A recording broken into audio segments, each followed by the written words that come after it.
ॐ विश्वं दर्पणदृश्यमाननगरी तुल्यन्निजान्तर्गतं पश्यन्नात्मनि मायया बहिर्वोद्भूतं यथा निद्रया यः साक्षात् कुरुते प्रबोधसमये स्वात्मानमेवाद्वयं तस्मै श्रीगुरुमूर्तये नमः इदं श्रीदक्षिणामूर्तये बीजस्यान्तरिवाङ्कुरो जगदिदं प्राङ्निर्विकल्पं पुनः मायाकल्पितदेशकालकलना वैचित्रचित्रीकृतं मायावीव विजृम्भयत्यपि महायोगी वयस्वेच्छया तस्मै श्रीगुरुमूर्तये नमः इदं श्रीदक्षिणामूर्तये तस्मै श्रीगुरुमूर्तये नमः इदं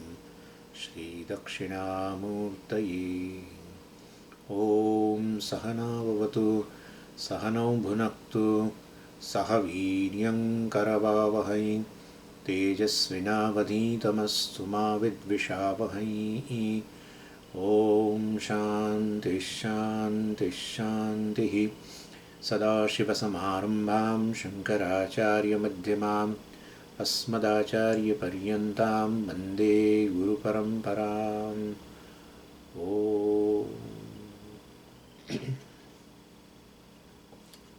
So after a long time we are starting again this Drsya Viveka. So in Sanskritam there is called a axiom Simhavalokanyaya. Simhasya avalokanam. So when the lion approaches a den, then in between on the way to the den, well, he stops and looks back and then again proceeds. So we all are Vedanta Kesari, we are also lions. We have to look back what has gone in Drsya Viveka. I mean, very short, in few sentences only I will tell you what has gone by. In the first 5 verses, the author of this text talks about the individual, which consists of 3 factors in the form of 3 seers. And normally the individual is presented as one with the 3 bodies or 5 sheets, etc. But here the author basically introduces the individual as a composite entity of 3 seers. 3 factors, that is 3 seers. Seer number 1, seer number 2, seer number 3. Total is an individual. Each seer has a corresponding seen object, naturally.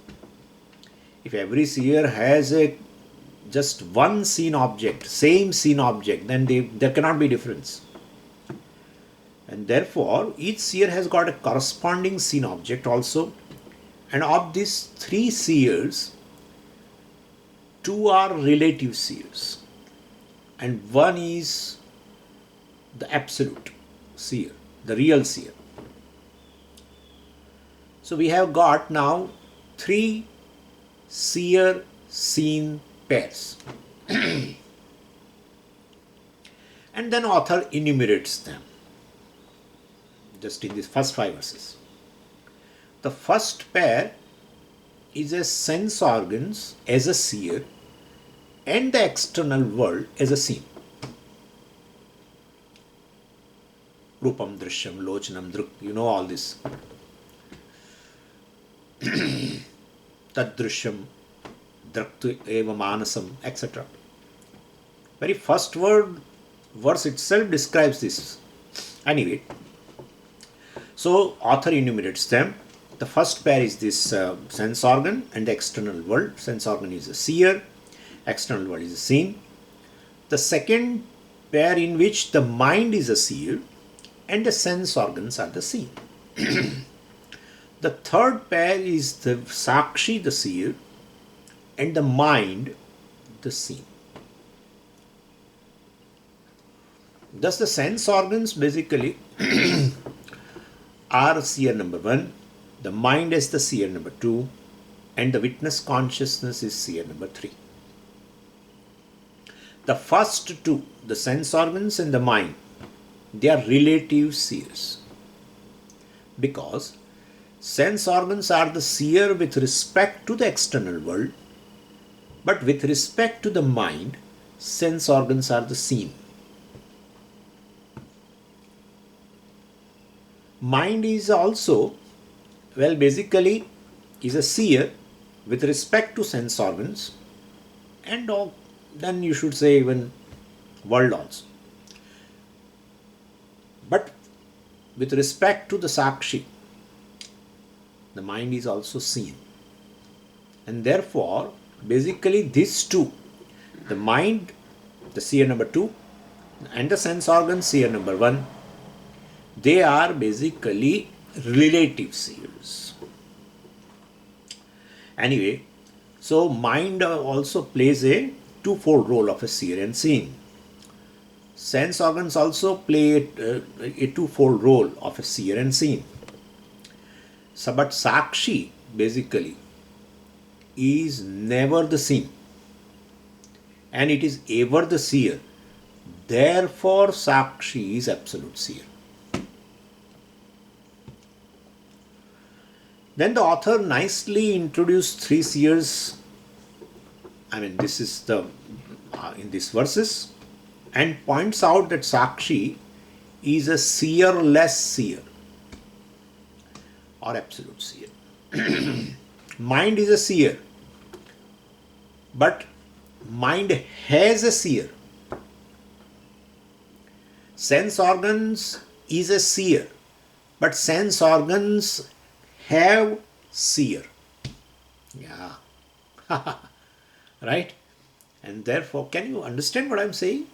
I think it is simple to understand. Sense organ is a seer, but sense organs themselves have a seer called mind. Now Samajhi, I understood. Mind is a seer, but mind itself has a seer called Sakshi. Mind becomes seen.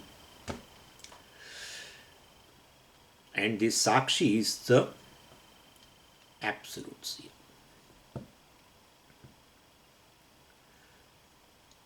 I just change a little terminology because something is going to come in verses we are going to see.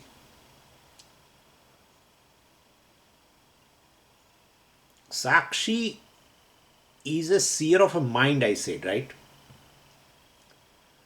Sakshi is a seer. I will replace the word mind. Sakshi is a seer of Pramata, the knower.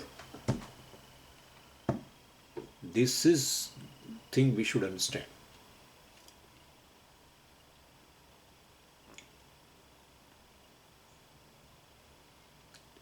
Pramata is a seer,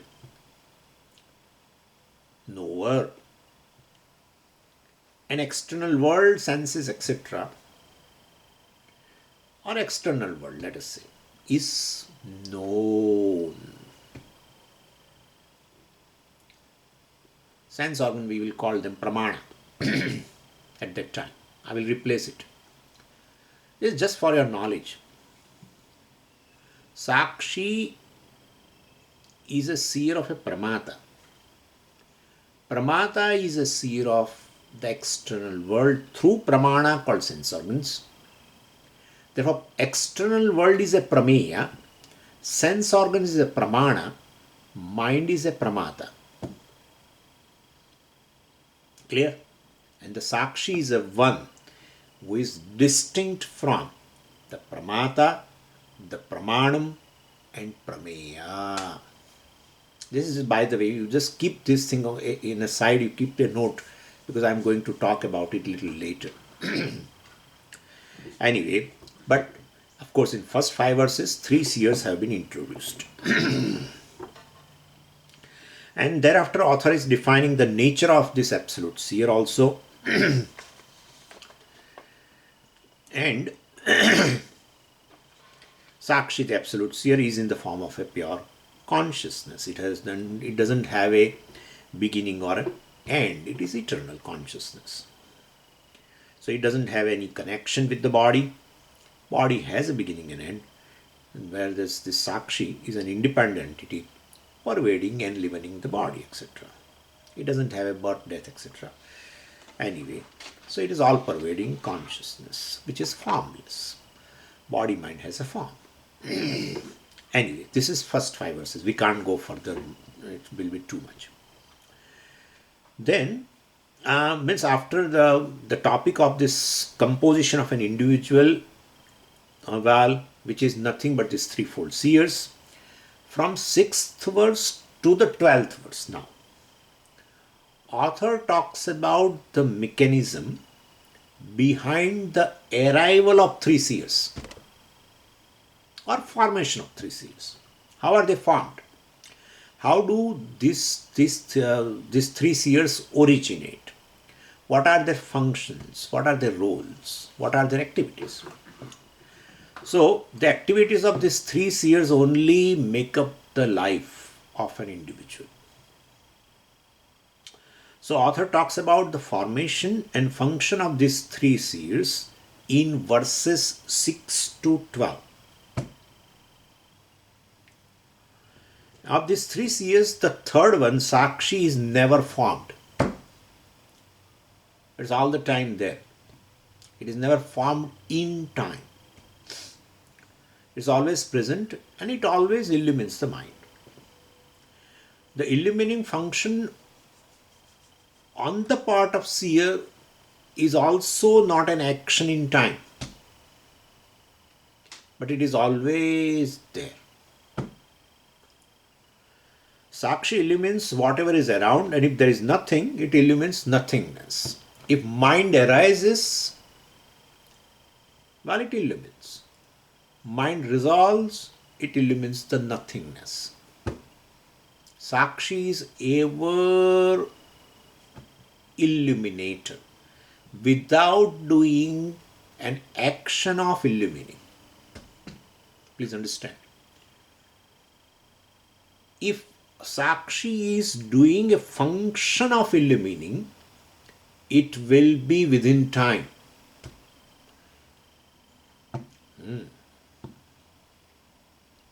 It will be within time. Any action is originated in time. And not only that, there must be a will involved. Whether I should illumine the mind or not, that also. Why? Because action is always based on the will, free will. So, on the part of Sakshi, there is no free will also. Nothing. Why? Because it is self-illumining. Mind is illumined when it originates. Automatically. But to put in a sentence form, we say Sakshi illumines the mind. Really speaking, the self-illumining Sakshi never does the job of illumining. In reality, automatically mind is illuminated. If mind resolves well, like a deep sleep state, etc., it illumines nothingness. Anyway, so author then, in this verses 6 to 12, author takes up the second seer, picks up the second seer called mind. And this has to be discussed because mind by itself can never become the seer of anything, because the mind is made up of the matter and so inert in nature, and therefore mind is made up of, we know very well, sattva guna of the 5 elements, sattva aspect of the 5 elements. So it is inert, invisible, subtle matter or substance. And matter being, well, it's inert, cannot experience, cannot illumine anything, cannot know anything. Then how does the mind become the seer? That's a discussion in this between 6 to 12. So a good example they give is a example of a moon, very beautiful example, that how does the moon illumine the earth on a full moon night? the moon well basically borrows the light from the sun. A reflection of the sunlight is formed on the moon's surface, which we call it as a moonlight. And so with that reflection is formed, the moon gets illumined and the moon becomes the illuminator of the earth. Moon gets illumined with the borrowed light from the sun, and that illumined moon now becomes illuminator of the earth in a full moon night. So author says, well, the same phenomena takes place with regards to mind. So basically here also Sakshi can be compared to the sun, and well, the mind can be compared to the moon. So the Sakshi, the consciousness of that Sakshi will is formed on the mind, which we call as he uses the word Chaya Pravesha. In verse number 6 he says, Chaya Pravesha. Chaya means this Pratibimba Chaitanyam, reflected consciousness, etc. well, is formed on the mind. And moment the reflected consciousness is formed, two things happen. Mind itself is known now. Mind itself is known, experienced, and on shines. And not only mind gets illumined, mind also becomes the seer or the illuminator of the sense organs. Like the moon itself is illumined by the sun, that's how moon is experienced. And therefore, and then moon itself, that illumined moon now becomes the illuminator of the earth on a night. So anyway, so this is how here also the mind gets illumined, and then mind becomes the seer or illuminator of the sense organs. This is how mind becomes seer number 2. And because of the formation of this reflected consciousness in the mind, well, mind becomes sentient, as though it has, because it doesn't have its own light of sentiency, but mind appears to be naturally sentient because of ultimately due to Sakshi, the consciousness. Anyway, and so it has a borrowed sentiency. And then this mind, he further discusses that the mind has got two portions. That also I would like to just discuss. For the sake of analysis, the author divides the mind into two portions. One part of the mind is called Ahankara, and here Ahankara means it's a technical word, and and we should remember now throughout the discussion in the Drsya Viveka also. So Ahankara means the mind, the substance mind. Substance mind we call Manodravyam. And the second part basically is a thought part. The second part of the mind is a thought. So what Antakaranam refers to the thought part. So two parts are there, Dravyamsha and Vrityamsha. Ahankara, Antakaranam. Substance mind, Ahankara. Thought part, Antakaranam. Dravyamsha, substance, Ahankara. Vrityamsha, Antakaranam. So they give an example that in a lake with a waves, the top portion, the waves basically is a one part, and the lake, the bottom portion, is another part. Just like the lake and the waves, the two parts of the mind are the mental substance and the waves of the mind called thoughts, vrittis. This subtle difference is made for a particular purpose. We feel that why we should divide all these things. Because whenever the mind basically perceives an external object, the substance part of the mind is supposed to remain within the body. The pramatritvam part of the mind remains. Ahankara, please understand. The pramatritvam, ahankara part of the mind remains in the body. And the thought part, the pramana, thought part of the mind is supposed to, vrityamsha, is supposed to travel out and contact the external world called prameya. Clear now? Which we are going to see in a verse 10th chapter also in Panchadashi in a very elaborate manner, but this is just for a right now for certain discussion. So the mental part remains within, the Pramatrutvam parts remain within, the Ahankara parts remain within, the Dravya part remains within, and the thought part, the Vrittiyamsha, the Antakarana part, the Pramana part, whatever you say, goes out and pervade the external object, the prameya, and experience the object. So author divides the mind into dravyamsha and vrittiyamsha. And another example, even we have given example of a lake with waves. But we can take another example, and that we have seen also, of a flashlight, wherein the flashlight remains in the hand and the light beam goes out and illumines the object on the floor. So same way, so here also both parts of the mind are basically are inert by themselves, but they become sentient because of the reflected consciousness from seer number 3, Sakshi. Clear? So, but Swamiji, what about this seer number 1, sense organs? Sense organs, along with the thought, I have taken it in a pramana. Okay? They naturally become conscious, and then external objects will be illumined. Swamiji, mind keep it away. Just sense organ will illumine the object. Never. Never. Your eyes may be on me. Still your eyes may not see. It requires mind. Mind plus sense organs illumine the external object, not just sense organs.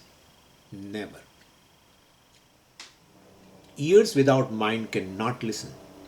Eyes without the mind cannot see. Therefore, we have to start with the mind. Even though I told you 3 pairs, sense organ, external object, mind, sense organs, and Sakshi, mind, seer seen pair. But ultimately, in a perception, etc., mind along with the sense organs contact the external world. Anyway, I'm clubbing several things because I need this pramata, pramana, prameya for some discussion. Anyway, so this is a second part that also we discussed, 1 to 5 verses, in which formation of the seers, 6 to 12, and what are the function of the seers, etc., how they are formed, and in that also especially seer number 2, which is very important. Seer number 1 has no importance as such, really speaking. Seer 2 only has importance, well, and thereby, so we discussed in that there are 2 parts, etc., Dravyamsha, etc. Now, verse number 13 to 21, in which we are, of course, on the verse number 20. In verse number 13 to 21, which is the most important portion of this text, why we are studying text is for this purpose, this third section, 13 to 21. Here the author talks about the cause of a samsara, very important discussion, and the remedy for samsara. He points out that the samsara well is due to ignorance caused by the avarana shakti of, or more precisely the aviveka caused by the avarana shakti. And by aviveka it is meant the lack of discrimination between satyam and mithya. This indiscrimination takes place at both the subjective level and at the objective level. At the subjective level, the drik, the atma, is satyam, the drishyam, the body, mind, sense complex, is anatma, that is drishyam. So difference between drik and drishyam is not known. Drik, drishya, aviveka is the first indiscrimination because of the avarana shakti. What is this Avarana Shakti? Again, I am going back. Don't worry. And that is there is a Satya-mithya mixture at a objective level also, which we called as a Brahman world mixture. Here, body, mind, sense complex and Atma. Atma and Atma mixture, Drsya mixture. Same way outside at objective level also we have, due to Avarana Shakti, same Avarana Shakti. How same Avarana Shakti we have discussed, but I am going to repeat the whole topic, that very important topic. So this Aviveka due to Avarana Shakti takes place at both the levels. Avarana Shakti is Avarana Shakti, but creates a two type of indiscrimination. One at a subjective level, we call Atma Anatma, means Atma and the body mind sense complex. There is Aviveka. Aviveka means a mixture or error, you can say. Aviveka means is equal to Adhyasa, is equal to Brahma. Same thing. Don't worry about what is Adhyasa. Adhyasa and Aviveka are different. No. So, taking rope as a snake is Aviveka. Or you say, no, snake is superimposed upon rope. Same thing. Sometimes words are many, people become, they get confused. And this, then, what is Adhyasa? Sometimes Adhyasa comes and sometimes Aviveka comes, sometimes Brahma comes, etc. What is this? And to the extent that Acharya sometimes they don't talk about all this Adhyasa, Brahma, etc. Aviveka, they just say Avidya. They say Avidya.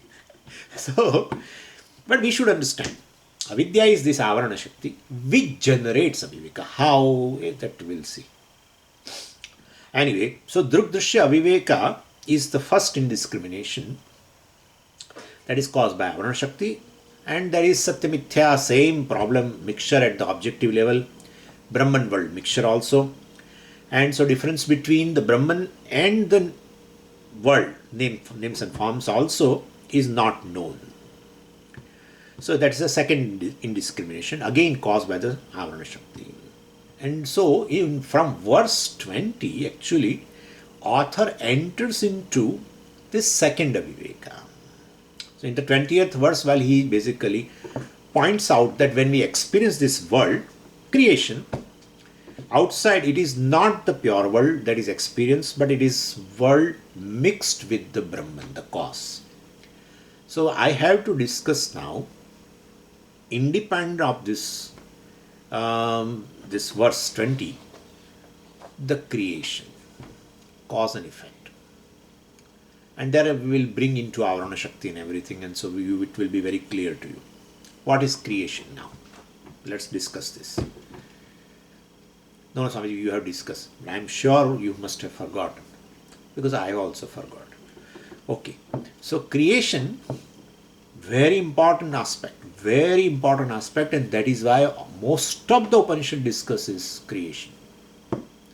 For Satya-mithya Viveka will not take place unless you bring into the topic of creation. Karya Karana Prakriya is the most bread and butter. Karyam is a bread and Karanam is a butter. Bread and butter we have to mix together and eat. What is creation? Creation can be defined as the production of an effect or a product from a cause. And in Vedanta, well, most loose terms used by most of the people are cause and effect. No single class will go away without these two terms used by a teacher. Cause and effect. Cause, effect, cause, effect.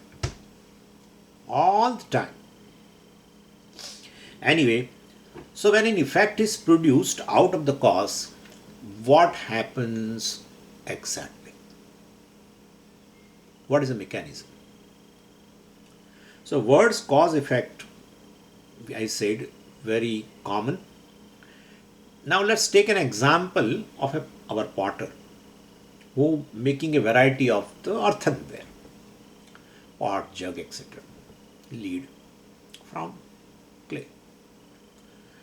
So we say potter has, these are the words we use.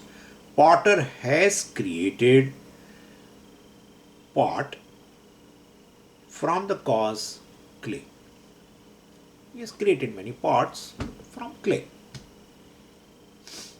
When one says a potter has created an earthenware, what has the potter created? We use this verb, potter has created. So then we are asking a question, what potter has created? On inquiry we find basically that potter has not created or produced anything. This is how an inquiry begins. In fact, nobody can create or has created or had created in the past, and nobody can create in the present. Nobody will create anything in the future. Basically. Why? Matter can never be created, cannot be destroyed also. If matter can be destroyed, can be created. But matter can never be created nor destroyed. So potter has really not created even an ounce of a clay matter. So he has not created the substance at all. Previously also there was a clay, and now also there is a clay. So then why do we say potter has created a pot? We say that. Yeah. Then on analysis we find that the creation here is nothing but adding a shape to the already existing matter, substance called clay. When we say potter has created the pot, potter has not created the clay, the substance, but potter has created or added the shape to the existing clay. And then the potter, before shaping there was also clay, and after shaping also there is a clay. Before the shaping, it is called clay. When the shape is given, the very same clay is given a new name called pot. So what potter has done, potter has not created or produced anything. He has given the shape, added the shape, to the clay. I'm purposely using word added. Definitely. The clay is right there. Potter has added the shape. That's called created. And depending upon the shape, form, rupam, he gives a name. Pot. And so, addition of varieties of the names and forms by the potter is called creation. To the existing clay, addition of names and forms by the potter is called creation. Anyway, addition of a configuration, even if you want to say, addition of a configuration to the substance, existing substance, clay, is called creation. So, cause plus addition of a name and form is creation. Clay plus name and form is equal to earthenware. Gold plus name and form is equal to ornaments. Wood plus name and form is equal to furniture. That name and form addition is the job of a carpenter or a goldsmith or a potter. This much. Otherwise it is clay, right? Before, after, clay. But in between, plus name and form. That plus addition is done by the potter, goldsmith, etc.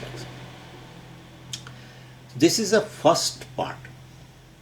In understanding the creation, we title them with this title. This particular discussion is addition of name and form to already existing substance. Second episode of creation now.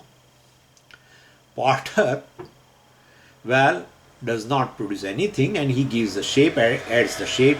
Next question is, well, how does he add the shape? From where does he gets the shape to add it to the existing substance? From where does he get? Because he is adding. Adding means he is also getting. So from where does he gets that name and form, shape, etc.? Where does the potter bring the shape from? Well, answer. That's a second episode. The answer is a second episode.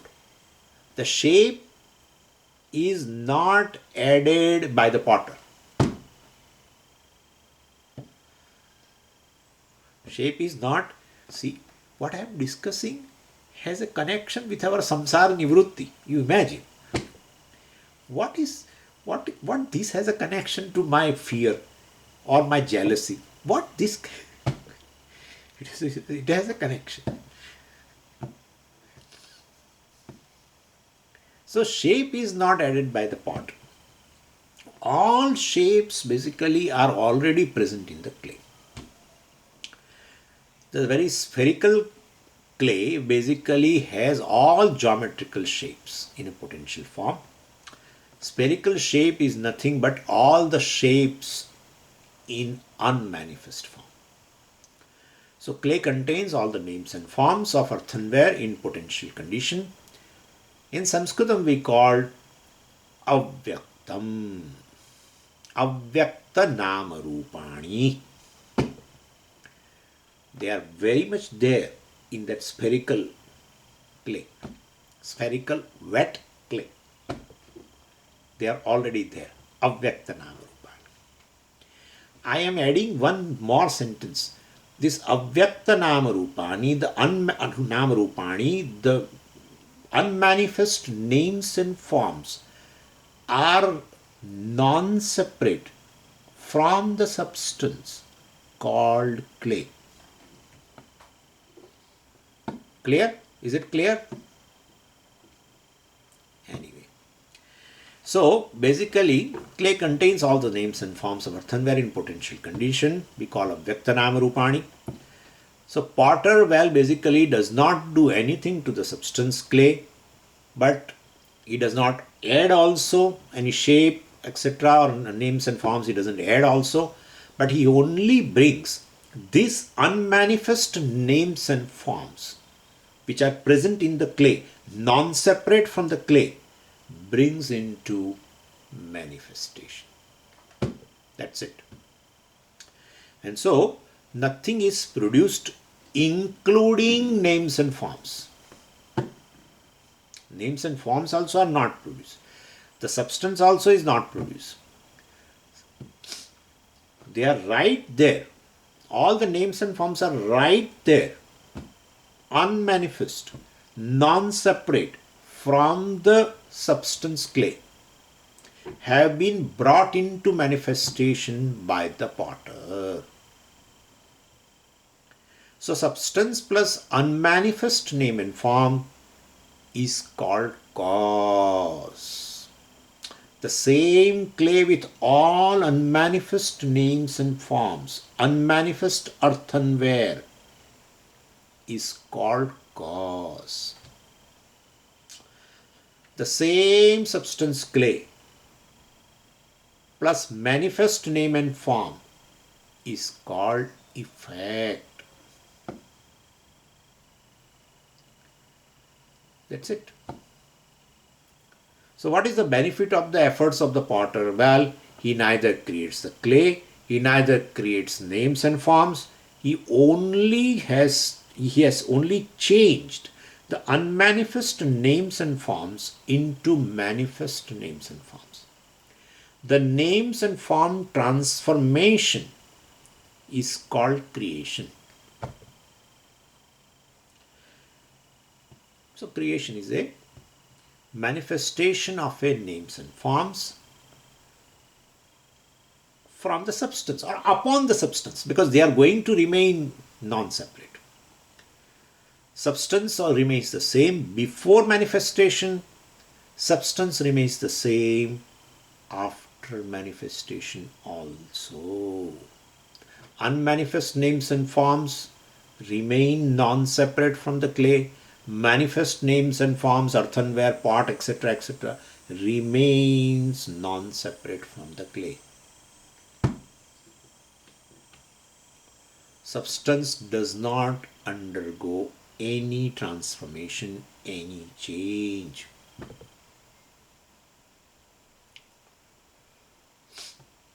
So substance plus unmanifest names and forms is the cause. Substance plus manifest names and forms is the effect, creation. Drop the example now. Now come to our example. Think, bigger pot. What about this universe now? That's also creation. How do you say universe as a creation? That's a very good question. This is simple question. What you are saying? This is a big question. Universe is a creation. Is universe is a creation or not? Oh, teacher says, oh, wonderful. You have asked a wonderful question. Universe is a creation. What question he is asking? I am saying universe is not a creation. Universe is not a creation. Are you Vedantic? Yes, I am Vedantic.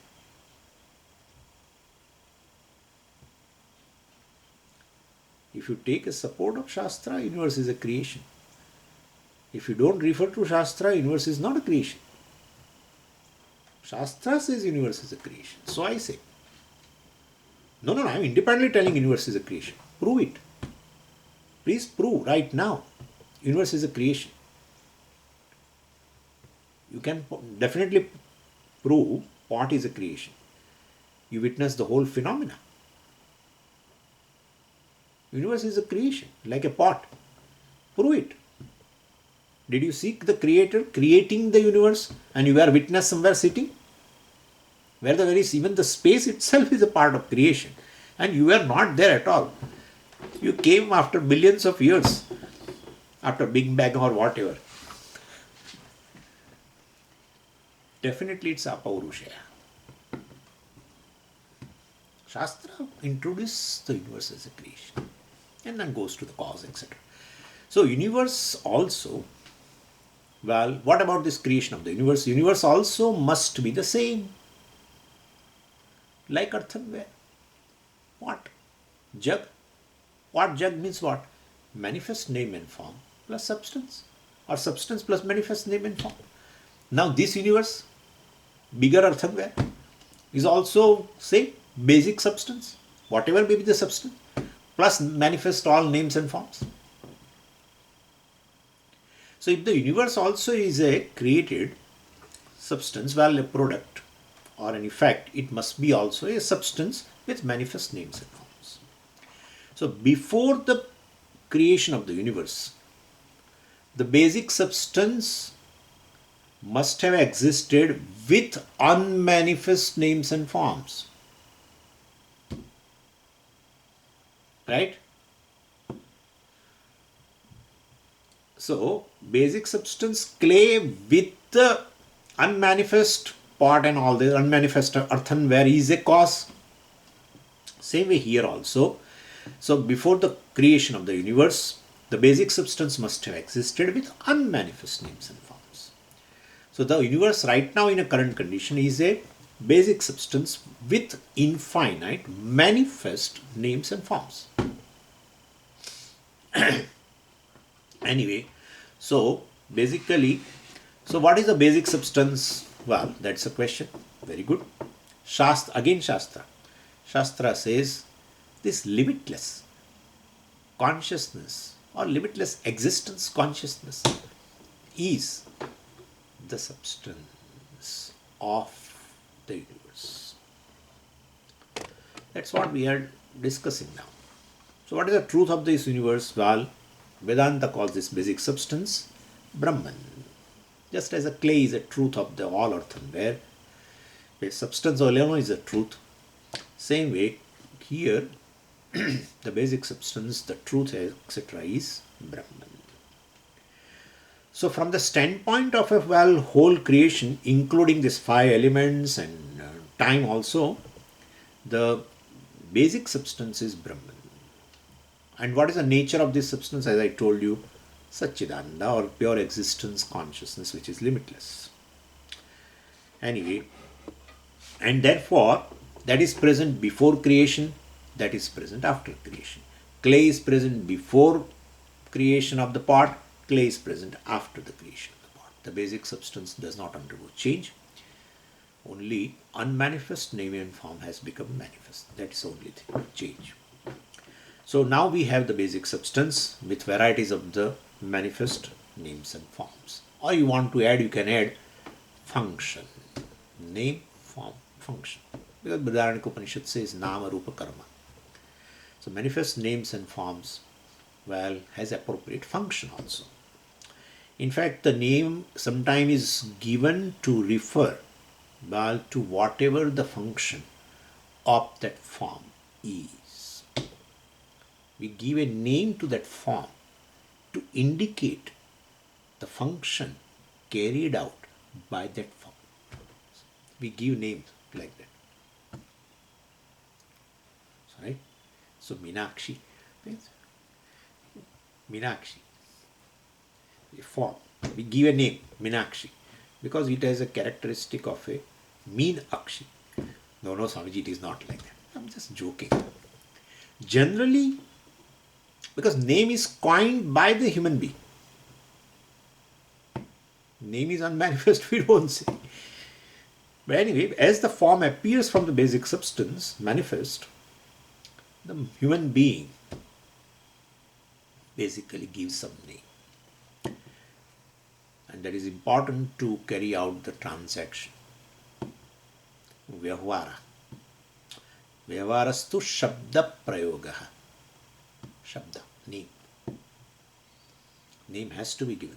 When the form appears, name has to be given.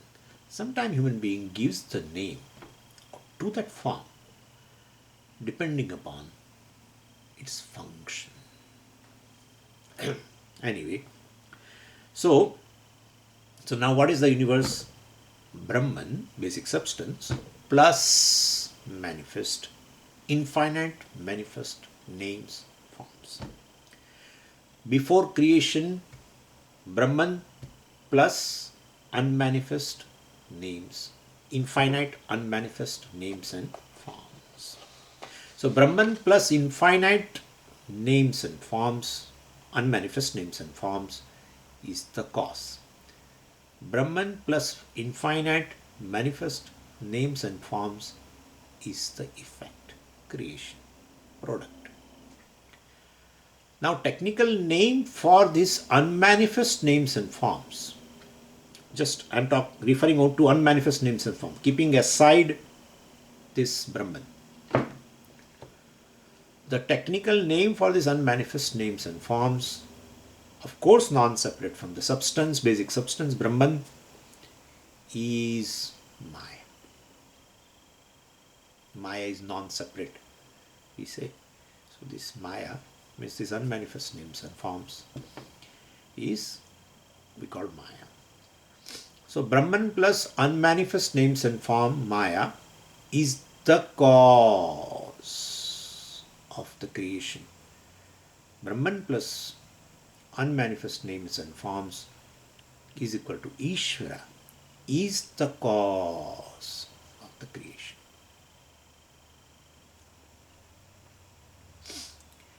And Brahman plus manifest names and forms, we call it as a Jagat, universe.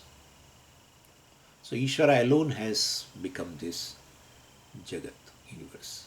Sometimes we call it as a Virat. Ishvara, Hiranyagarbha. Anyway, so Brahman continues to be present all the time. Basic substance, clay, Don't say Swamiji, our Brahman is a Narayana as a clay. Just example. So Brahman continues to be present all the time without having transformation at any time. During Srishti, Sthiti, Pralaya, Brahman is Brahman. Brahman continues to be always same. Names and forms that is upon that Brahman, non-separate from Brahman, goes through the unmanifest to the manifest condition. Conversion out of these unmanifest names and forms into manifest names and forms is called creation, Srishti. Conversion of a manifest names and forms to the unmanifest names and forms is called dissolution, pralaya. In between, sthiti. So this goes on and on. And that is what Bhagavan said in Bhagavad Gita also, avyaktaha, avyaktayaha, vyaktayas sarvaha. Avyaktat vyaktayas sarvaha, I'm sorry. Avyaktat vyaktayaha sarvaha.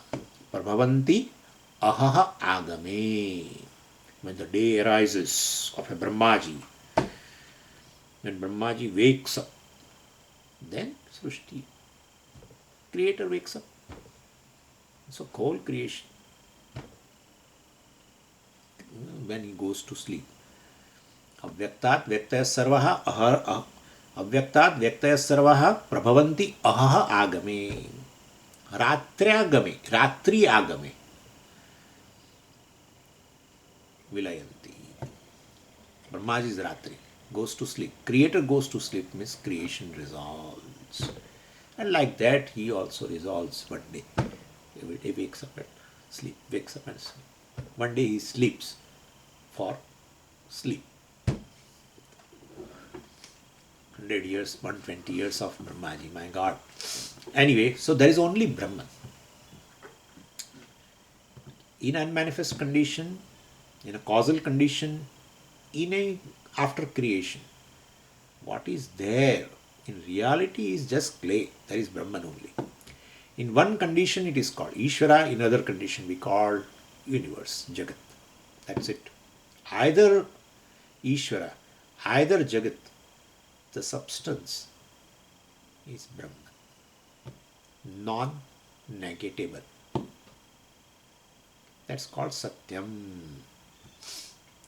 And these names and forms, when they arrive and then they go back also, they are negated.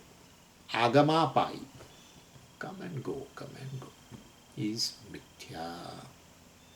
Brahma Satyam, Jagan mithya. Okay, this is all right. Now samsara. Up to this, there is no samsara. This is all, Swamiji, this is very objective. Very, very fine. Now this Maya is unmanifest names and forms. As I said, you non-separate from Brahman, the basic substance, etc. I am using this word basic substance because for it so that we can tally with our example. Anyway, so this Maya, which is nothing but this unmanifest names and forms, and which is located in Brahman, is also known by the name Brahma Shakti. The Maya, non-separate from Brahman, that the Maya is called Brahma Shakti. Shakti. Brahma Shakti, Shakti. Shakti means what? Power. Power cannot exist independently, and therefore it has to exist in some substance. Here it is Brahman. Like example is my walking power, my hearing power, my holding power, my talking power, my thinking power, my deciding power, my contemplating power are non-separate from the conscious being. Same way, this Maya, which we call as a Shakti, is non-separate from Brahman. So Maya Shakti rests in Brahman, depending on Brahman for its very existence. And this Maya Shakti has twofold powers. Why Maya we call twofold power is this. Basically, one is a Vikshepa Shakti, the power to manifest, power to throw, V plus Kship Dhatu. In the fourth conjugation it is. Kship means to throw. That's how we have one word, Prakshepa, throwing. So basically, one is a Vikshepa Shakti, this Maya that we call Shakti, non-separate from Brahman, exists due to Brahman, is twofold. The one is power to manifest, the power that converts the unmanifest names and forms into manifestation. Because you must be thinking that how the unmanifest becomes manifest. Some power must be there. Like the potter has the power who brings into manifestation the earthenware from the clay in which the unmanifest names and forms are there. Therefore, this Maya also we consider as a Shakti, which brings into manifestation the unmanifest names and forms which are there. And so manifestation of the universe is in the hands of this Vikshepa Shakti of Maya, which rests on Brahman. We have to all the time remember. The second power is Avarana Shakti, the power of covering or veiling the truth. So first the Vikshepa Shakti of Ishvara, the cause, starts functioning at the time of creation. And Ishvara is not affected by the Avarana Shakti. We should remember this, of the Maya. So when the Vikshepa Shakti is operating, all the unmanifest names and forms are there in this Maya or as Maya are manifested. And so all the varieties of the names and forms, the universe and the individual jivas also there in unmanifest condition at the time of dissolution, they are also thrown out. And once the jiva and the jagat come into manifestation, the Avarana Shakti of the Maya becomes active. And because of that, every jiva basically is ignorant of the basic truth that everything, including me, is just Brahman. We are non-separate from Brahman. We exist due to Brahman, etc., this Jivatvam, etc., and this universe also. Why? What has to realize it is what? In truth? That I am clay. Right? Basic substance is there. Without that, where is this unmanifest names and forms? Now which has become manifest now. So every jiva has to tell, well, in reality I am Brahman. Every pot has to tell what? Oh, I am just clay.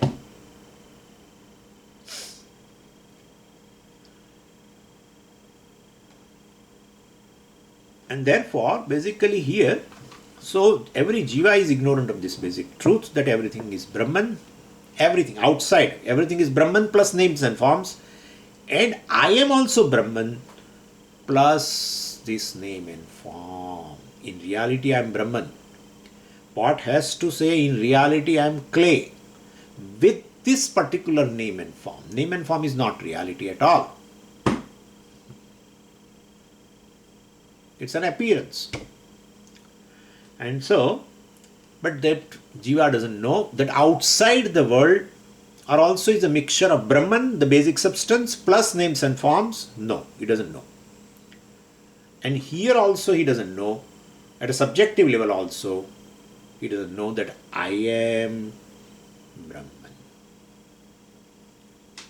With this incidental names and forms, Sharira.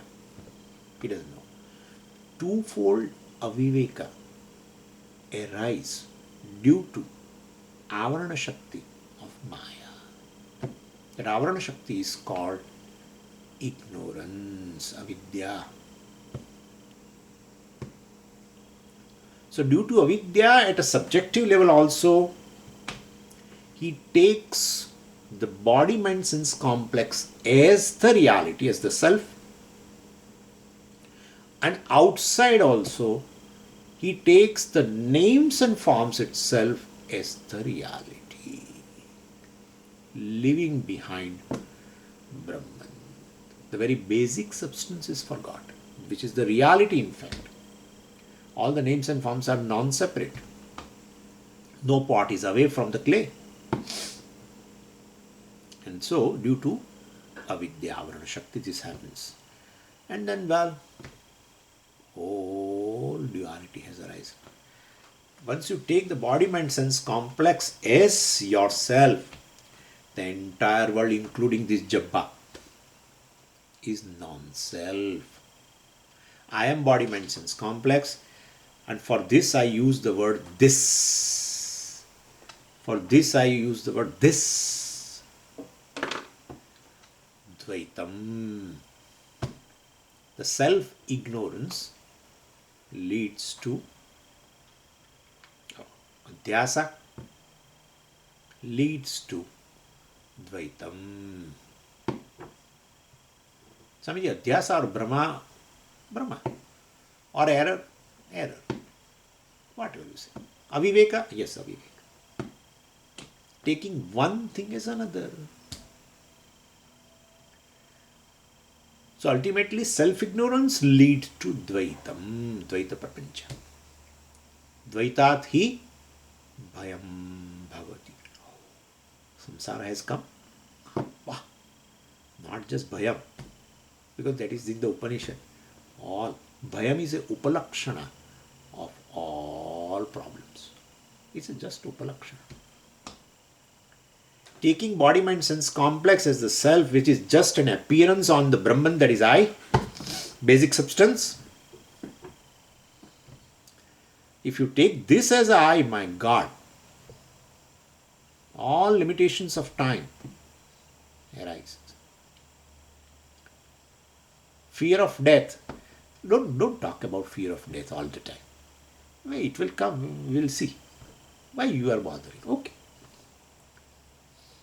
But fear of old age, yeah, my God. Fear of getting old. Getting old is, nobody celebrates getting old. Even only Swamiji was saying, I have earned white, he shows his white, this beard, and he says, I have earned.